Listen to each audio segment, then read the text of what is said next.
Welcome to the ITSP Magazine Podcast Network, a modern, innovative multimedia platform, broadcasting ideas and connecting minds. Every company has a story to tell, from the small startup to the large enterprise, and everything in between. This is one of them. We hope you enjoy this brand story conversation.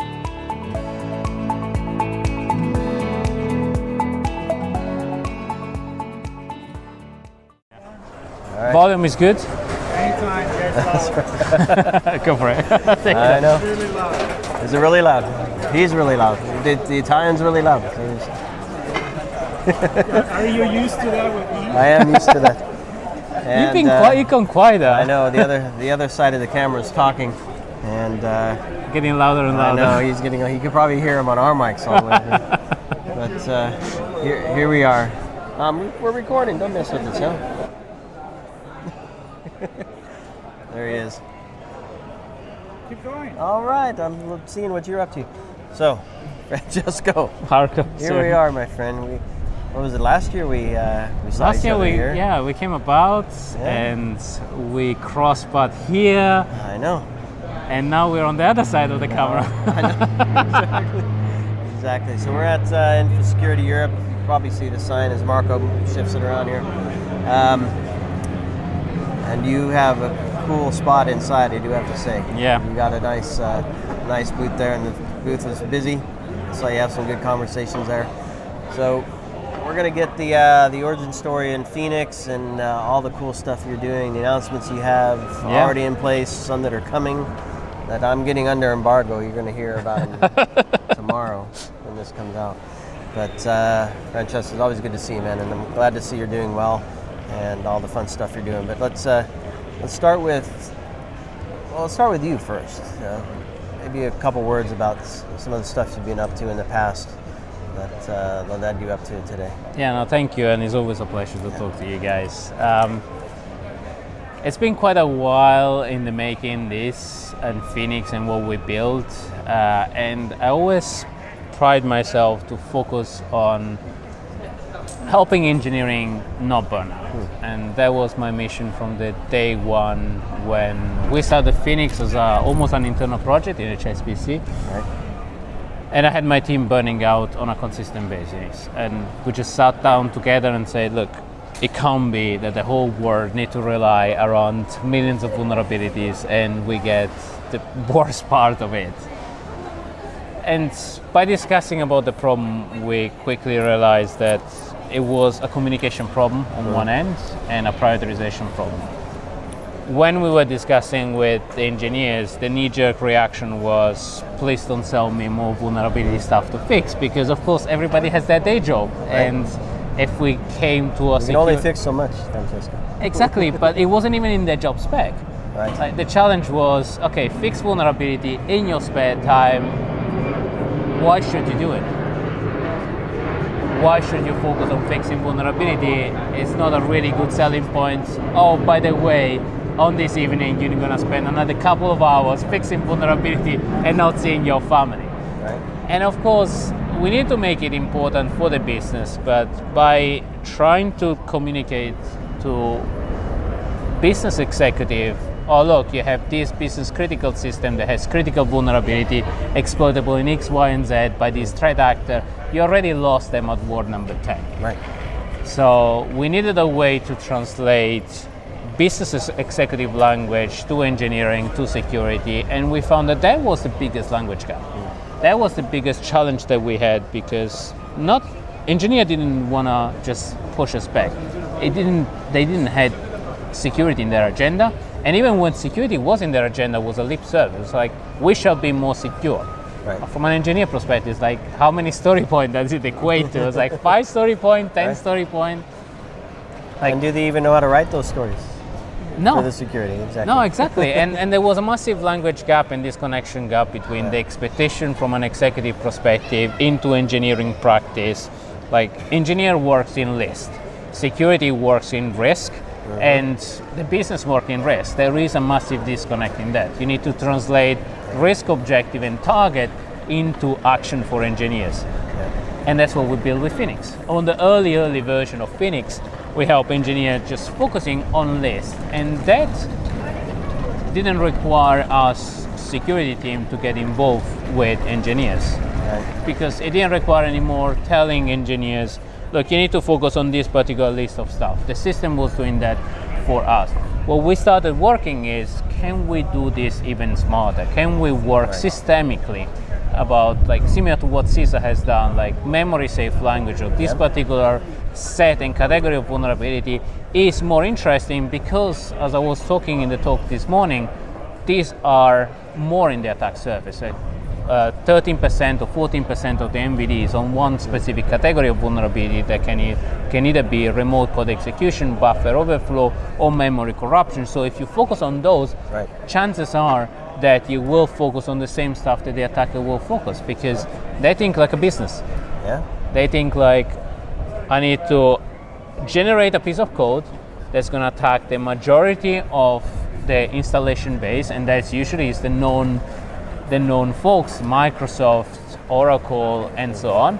So, and specific attack method and pattern like remote code execution, cross-site scripting, and so on, those are the ones that are easy to automate. So if you think like an attacker, as a security, you can deliver a massive benefit to the business.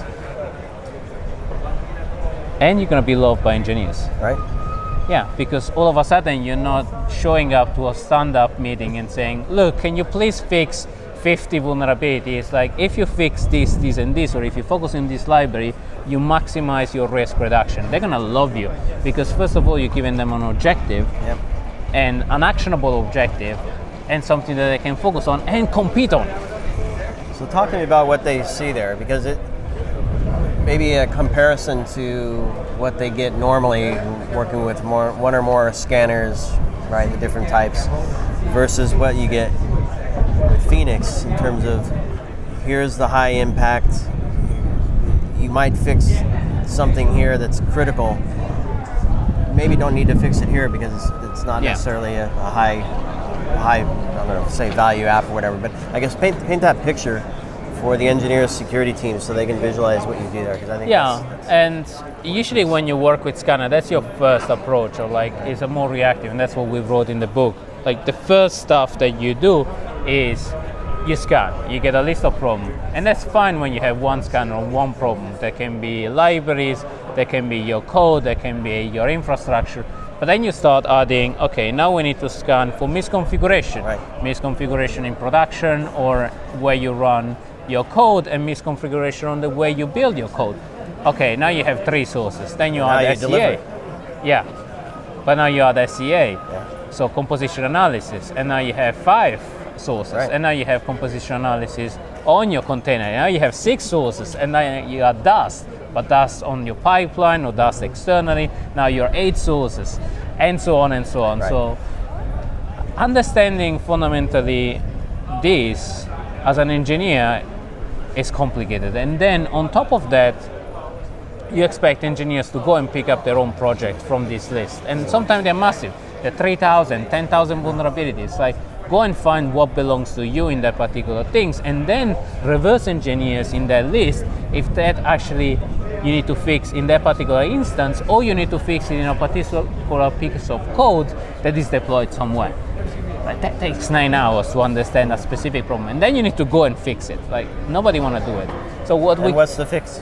The fix is actually Phoenix. No, I'm saying, what for each vulnerability, what's the right fix? Exactly, but that's what we focus on Phoenix. We are what we call an actionable ASPM, because we focus more on looking at the fix that deliver the biggest risk reduction, but not in general, but for the application that are deployed in production for your particular team.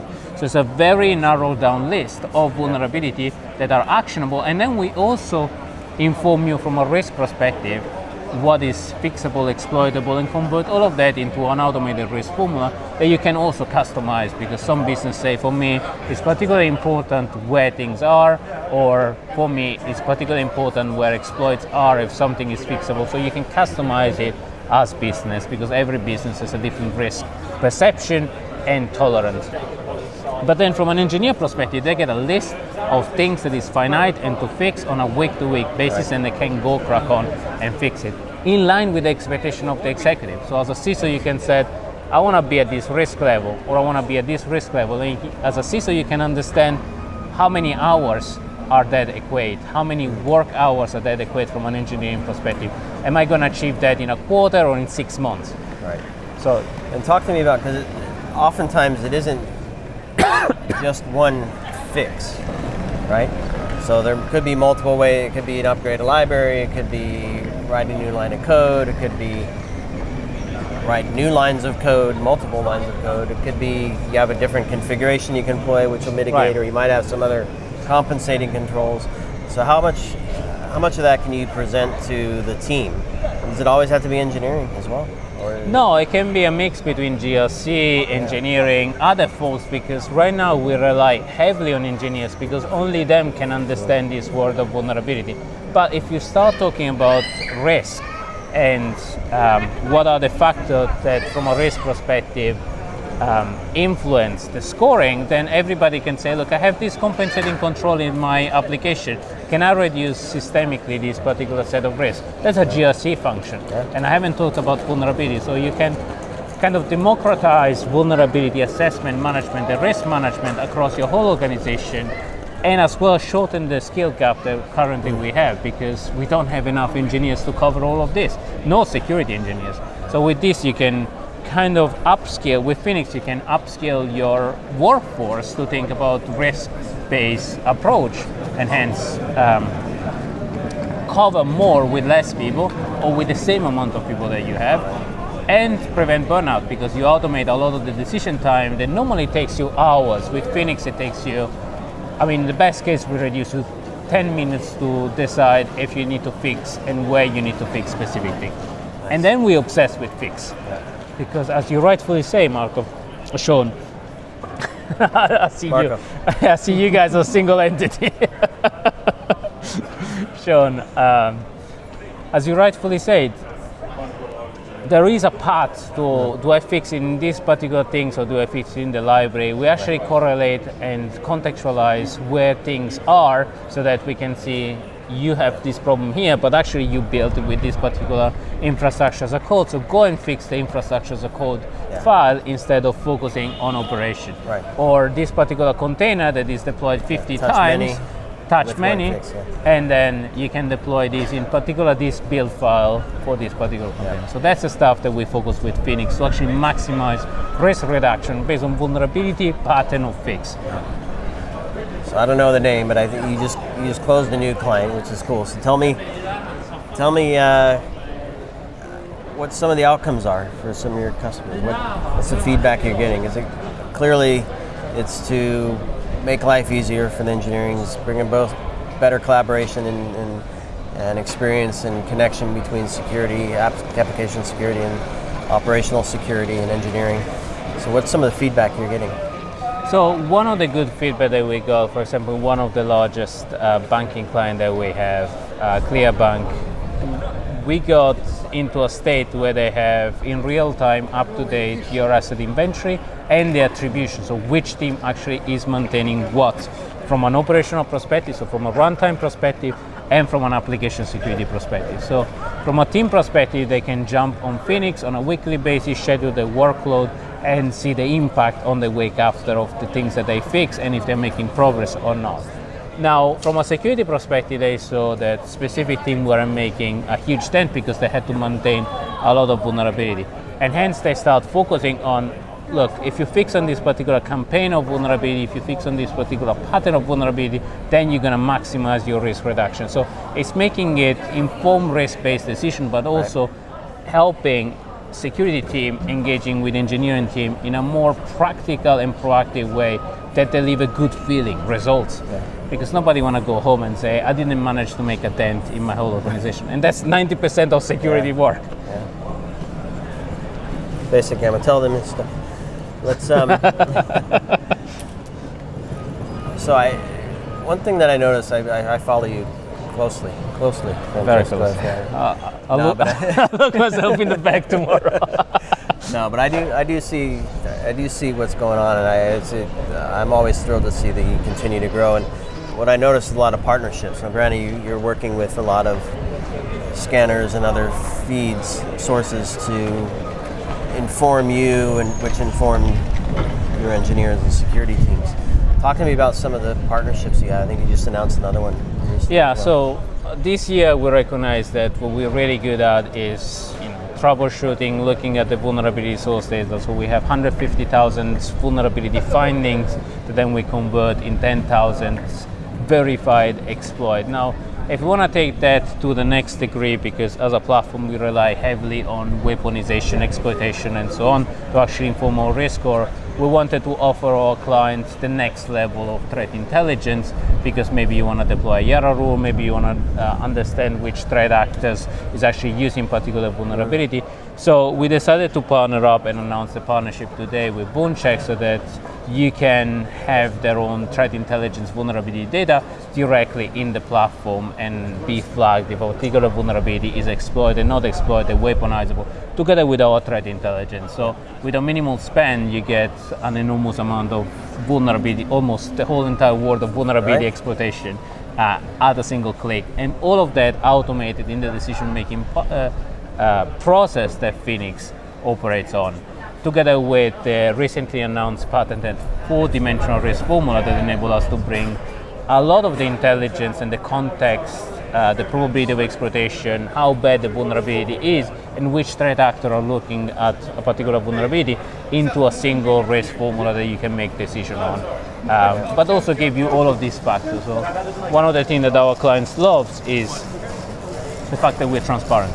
We tell you exactly this particular vulnerability is exploitable, and then it's corroborated by this particular evidence, and it's not just a single number that you need to believe it or not. We nice actually black box. Exactly. We're an engineering community, so we tell you this is particularly vulnerable because of A, B, and C, because the vulnerability is on a system that is externally facing. Up to this percentage is critical, has X amount of weaponization in the wild, and so on. So helps you making risk-based informed decision, but also shorten up the amount of time security team need to spend with engineering if you give them all that data up front and all that context up front. Otherwise, they're doing that research to right, to understand it and to validate it and have the understanding of what to do.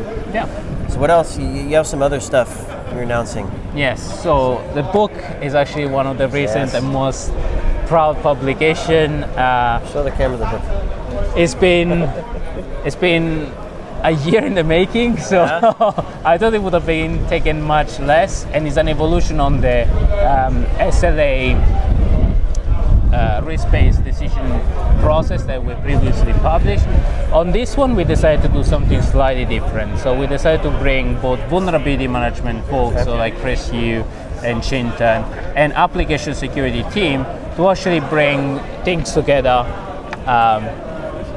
And it was a really difficult process because application security folks think in a very different way from vulnerability management people. But right now the surface is one, so we decided why not bring all of these minds together into one. And this is basically a lot of the compounds, data, talks, and intelligence that we all have done over the years together with the vulnerability exploitation and the process that Phoenix relies on as well. That is a risk-based approach. Again, more transparency. Yeah, absolutely. How this stuff works. But Phoenix has been a product born from the community, for the community, right. And we do a lot for the community because ultimately we build a product to actually simplify decision-making times and give back the time that engineers need and security engineers need to actually do what matters most. Not just open Jira ticket, writing, and troubleshooting, but actually having the effect and the most effective impact on the organization. Do you see MBOs, management by objectives, changing? A little bit. Yeah. I see a little bit the OKR changing into more objective based. I've seen security targets, simple security target being translated into engineering function. I've seen the shift from pure SLA into, instead of looking at let's fix all the critical, let's fix all the critical risk, and let's fix all the critical risk on the applications that are in production. So I've seen a transition from knee-jerk reaction, we have this exploit, to I have a Log4j, on which system do we have, or I have a Spring for Shell, I look at my SPOM library and then am I affected by it or not? So we enable security with confidence. Yeah. And without chaos. Without chaos. If you're trying to boil the ocean, patching everything. I mean, you can, it's just going to take you a long time. It's going to be hard and your team's going to burn out. And by the time you actually stop fixing, new things have popped out, and probably somebody have figured out that particular vulnerability you haven't fixed because you focus on fixing the back end of the cafeteria Log4j, and they're going to get in from that place. And then from a management perspective, they say, we spend so much in vulnerability analysis, why can't we be secure? Because it's a matter of priority. All right. Well, you got to take action on what you find. Again, it's not just enough to find it, and you don't want to burn out in the process. And we don't have enough people even to burn them out. I know. Well, Francesco, it's been great chatting with you. Hopefully you get some folks to connect with you and here at the show and beyond the show. Yes. And I'll see you in Lisbon. See you in Lisbon. For a little AppSec Global. Great to speak to you. Yeah, it's going to be fun. Always a pleasure, Francesco. Keep Great up to the see good you in work, London. man. I know. It's good to see you. And thanks everybody. Goodbye. Connect with Francesco and the Phoenix team. And see you download the book. one. Get the book as well. Stay safe out there. Bye.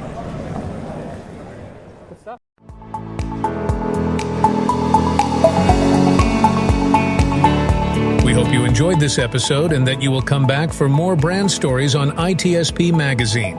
If you want to share your company's brand story, go to itspmagazine.com and explore our advertising options to learn more. Remember to share this podcast with your friends, family, and colleagues, and stay tuned for more brand stories as we continue our journey toward redefining cybersecurity, technology, and society.